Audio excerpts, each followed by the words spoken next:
പണ്ട്, അതായത് 1948-ൽ പലസ്തീൻ പ്രദേശം വിഭജിച്ച് ഇസ്രായേൽ രാഷ്ട്രം രൂപീകരിക്കുന്ന കാലത്ത് ഇറാനും ഇസ്രായേലും തമ്മിൽ സൗഹൃദം നിലനിന്നിരുന്നു.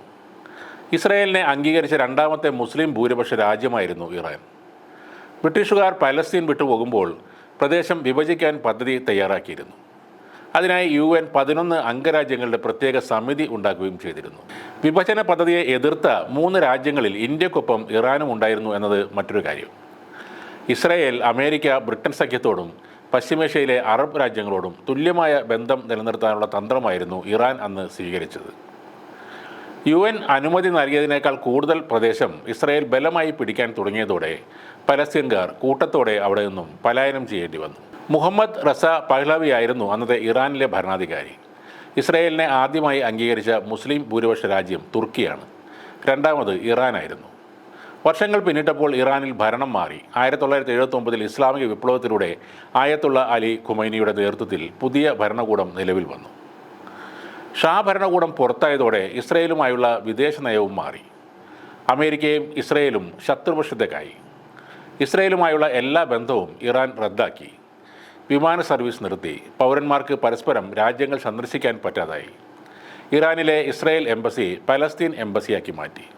റമദാൻ മാസത്തിലെ അവസാന വെള്ളിയാഴ്ച ഖുദ്സ് ദിനമായി ആചരിച്ച് പലസ്തീൻകാരോട് ഐക്യദാർഢ്യം പ്രഖ്യാപിക്കാൻ ഖുമൈനി ആഹ്വാനം ചെയ്തു. ഇസ്രായേലുമായുള്ള പിണക്കം ഒട്ടേറെ നഷ്ടങ്ങൾ ഇറാന് സമ്മാനിച്ചിട്ടുണ്ട്.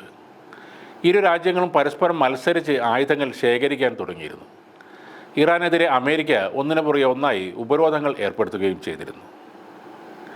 അമേരിക്കൻ പിന്തുണയോടെ ഇസ്രായേൽ ആണവായുധം നിർമ്മിച്ചുവെന്ന് വാർത്തകൾ പ്രചരിച്ചു. അതോടെ ഇറാൻ ആണവായുധം നിർമ്മിക്കാൻ ഒരുങ്ങി. അപ്പോൾ അമേരിക്ക ഉപരോധം കൂടുതൽ ശക്തമാക്കുകയും ചെയ്തു. ഇതോടെ വിദേശത്ത് നിന്നുള്ള ഇറക്കുമതിക്ക് ഇറാന് വലിയ വെല്ലുവിളി നേരിട്ടു. അസംസ്കൃത എണ്ണ ആഗോള വിപണിയിൽ വിൽക്കാൻ പറ്റാതായി.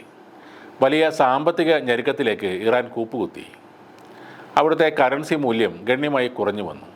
ആ അവസരത്തിൽ റഷ്യ, ചൈന എന്നിവരുടെ പിന്തുണയോടെ ഈ പ്രതിസന്ധി മറികടക്കാൻ ഇറാൻ ഒരു ശ്രമം നടത്തി. പശ്ചിമേഷ്യയിൽ ഷിയ സായുധ സംഘങ്ങൾക്ക് എല്ലാ പിന്തുണയും നൽകിക്കൊണ്ട് ഇറാൻ എതിർചേരിയിൽ പ്രകോപനം സൃഷ്ടിക്കുകയും ചെയ്തു. ആണവ ശക്തിയായി മാറാനുള്ള ഇറാൻ്റെ ശ്രമത്തിനിടെ പ്രമുഖരായ ശാസ്ത്രജ്ഞർ കൊല്ലപ്പെടുകയോ ദുരൂഹ സാഹചര്യത്തിൽ മരിക്കുകയോ ചെയ്തിരുന്നു. ഇതിന് പിന്നിൽ ഇസ്രായേൽ ചാരസംഘടനയായ മൊസാദാണ് എന്ന് ആരോപണം ഉയർന്നിരുന്നു. കഴിഞ്ഞ ഒക്ടോബറിൽ ഇസ്രായേൽ ഹമാസ് യുദ്ധം തുടങ്ങിയ ശേഷം ഹമാസിന് പിന്തുണ നൽകുന്നത് ഇറാനാണ് എന്ന് ഇസ്രായേൽ ആരോപിച്ചിരുന്നു. സിറിയയിൽ വെച്ച് ഇറാൻ്റെ പ്രമുഖ സൈനിക ഓഫീസർമാരെ ഇസ്രായേൽ ബോംബിട്ട് കൊന്നതും ഇതിന് പിന്നാലെയാണ്. ഇസ്രായേലിനെതിരെ അറബ് ജനതയ്ക്കിടയിൽ നിലനിൽക്കുന്ന വികാരം പരമാവധി മുതലെടുക്കാൻ ഇറാൻ ശ്രമിക്കുന്നുണ്ട്. ഇസ്രായേലിനെ നേരിട്ട് ആക്രമിക്കാൻ സാധിക്കുമെന്ന് ഇറാൻ കഴിഞ്ഞ മാസം തെളിയിക്കുകയും ചെയ്തതാണ്. ഇതിനിടെയാണ് പ്രസിഡന്റ് ഇബ്രാഹിം റൈസി അസർബൈജാൻ അതിർത്തിയിൽ ഹെലികോപ്റ്റർ അപകടത്തിൽ കൊല്ലപ്പെട്ടിരിക്കുന്നത്. പഴയ മോഡൽ ബെൽ ഹെലികോപ്റ്റർ ഉപയോഗിച്ചതാണ് ദുരന്തത്തിന് കാരണം എന്ന വാർത്തകളും വന്നു കഴിഞ്ഞു.